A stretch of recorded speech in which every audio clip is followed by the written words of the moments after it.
2 cars pulled up, 4 people jumped out. I was shot 28 times. Like I was already DOA on the scene. Due to the detectives, I was already dead. I was ambushed, broad daylight. My name's Sean Williams, I'm 32 years old. September 14th, 2022, what happened? I was coming back from a friend's house. As I'm coming back from my friend's house, getting ready to go home, I was walking down 67 and Cottage. As I make it to the corner by the Aldi's of 67 and Cottage Grove, I was ambushed, broad daylight. 2 cars, 4 people jumped out. I was shot multiple times. I was shot 28 times. So before this, it was a normal day for me. You know, I was playing basketball that morning. I had just came from my friend's house of playing the game, getting ready to go home and eat, and I was ambushed and shot 28 times for no apparent reason. Alright, so was it gang banging or was you beefing with anybody at the time? No sir, like at this time, like I don't have enemies. Like even to this day, I don't even know why I was shot. I don't know if it was mistake identity. I don't know what it was, but I was just mad at my own business. And 2 cars pulled up and ambushed me. I was shot 28 times. How did you feel when you got shot? I mean, I know it hurt, but did you think you was gonna die? Like I was already DOA on the scene. Due to the detectives, I was already dead. So when I first got shot the first few times, I passed out. I blanked out. I don't even remember like what happened after that. All I remember, like I woke up in the ambulance and then they was like, "What's your name?" I told them my name's Sean. After that, I went right back out. I woke up in the hospital like 10 days later. So at the time when this was going on, the detectives right there, they telling me, you know, what happened. They tell me they found 33 shell casings. The nurses tell me I was shot 28. You know, they saved my life. I woke up with a breathing machine down my throat to watch my heart because it kept going in and out. So I had a breathing machine down my throat. I had a tube down my nose. Due to the gunshots, I was placed on a velocity bag. What people don't know, that's like a bag where you do your bowel movements through. They call it. I was placed on that due to the gunshots. I was shot from the chest all the way to my feet. And to this day, I can't move my left feet. They shot the nerves out of my feet and my toes don't move. It's hard for me to walk. I got permanent nerve damage. I was also placed a catheter in. They put a catheter in my private part due to me couldn't use it because I got shot in my private part too. So I got shot everywhere from the chest all the way down. So like even to this day, I'm still messed up. And I still, like I don't even know why. And to this day. So I was really on my phone, on YouTube, listening to music. Now, did I see the cars? Yeah, but I didn't know like they was gonna jump out on me because they had just rolled past. So it's like I was mad at my business. So as I'm still on the phone, when I get to the corner about Aldi's, I see them same cars come back. And as they come back, they jumped out on me. Right. But when they jumped out, it was like, what can I do? Right.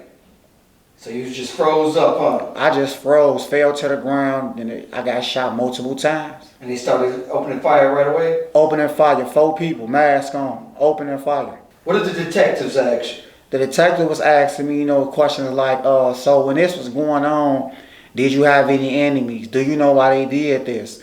Was you into with anybody?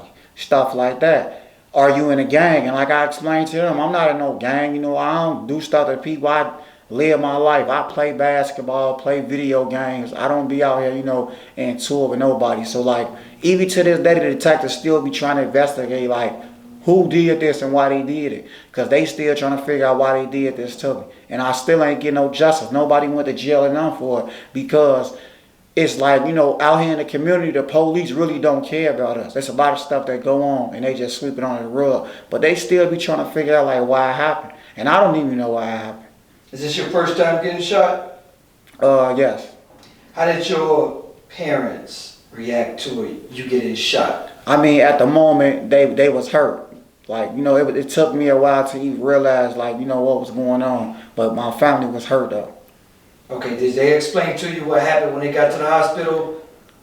Yeah, they just wanted to know, like, why. Why was he shot like this, Right. My mama, my sister.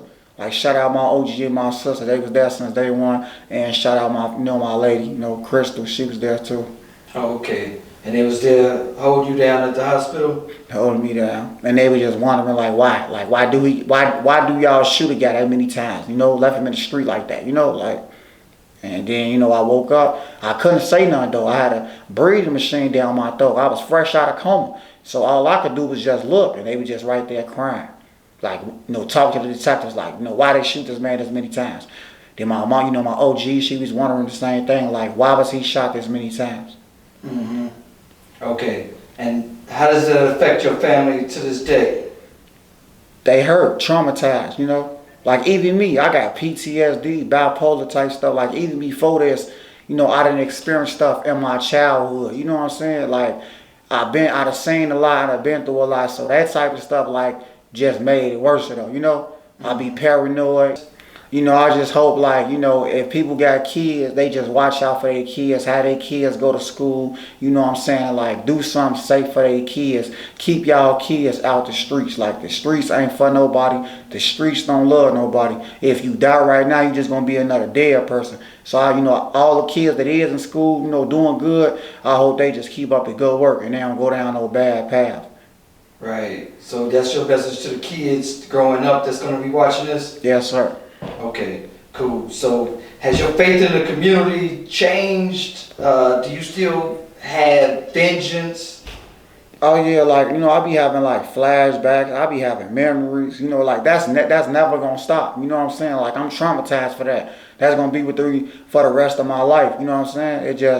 It just how it happened. Like I'm always gonna remember that. Like it be times where I might be talking to a person and then the pop of my head like, oh, I got shot. So it's like, but at the same time, it be more paranoid. Like I gotta look over my shoulder. Mm-hmm. It make me scared to even go outside. Now I just stay in the house. I don't go nowhere. In the community, a lot of youth kids, they need something to do. They gotta keep them doing something. They gotta have activities or something. A lot of this stuff that go on out here is because people they don't have jobs. Like they can get a job, but it's like, do they want to get a job? No, go out there and get y'all a job.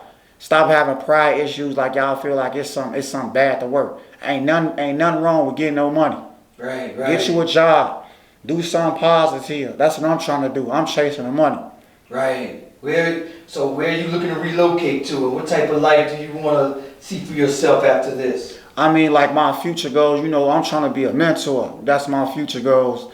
I'm trying to start my own business, down the line. All these future goals. I got to get my benefits and my priorities right. But these my down the line, future goals. Like I want to be a mentor. I'm trying to start my own business, and I'm trying to be a talk for the youth to the kids and tell them my story so they can understand no, this ain't what we want to do. Listen to him right here. You know what I'm saying? At the same time, I'm trying to relocate. Where do I want to move to? I ain't really thought about it yet though. Right, okay. But it's going to be out Chicago. Right, absolutely, bro. And I ain't mad at you. Man, bro, appreciate you coming on the show, man. Shout out to you, man, for telling your story after such a tragic event happened, man. I think when, you see this and see that, man, you've been spared and, you get another chance at life, man, it ain't even worth it, man. I know from previous, from my youth, man, that when you get older, you look back and like, man, all that gang banging, all that beefing, and was for what? People, you can, what I'm saying, to die, go to jail for your rest of your life, and why? Exactly.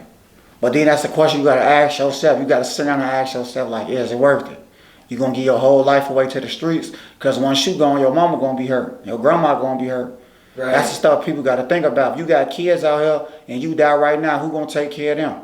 Right. Your baby mama going to be hurt. That type of stuff people got to think about. That's passed down generations. Now your kids grow up, they want to know where they daddy at. How you going to explain that? Oh, he got killed. How you explain that to a 15 or a 16-year-old? Everything you do, that make your kids want to do it. If you live a bad life, your kids going to grow up be a bad life. So, I salute all the fathers that's, out here taking care of their kids. Keep up the good work. Do something positive so that way when your kids get older, they can do something positive. I don't want nobody to experience what I went through, because bullets hurt and they don't got no name on it. City on fire, ooh, down to the wire. It's my life in the shy, ooh, it's my life in the shy.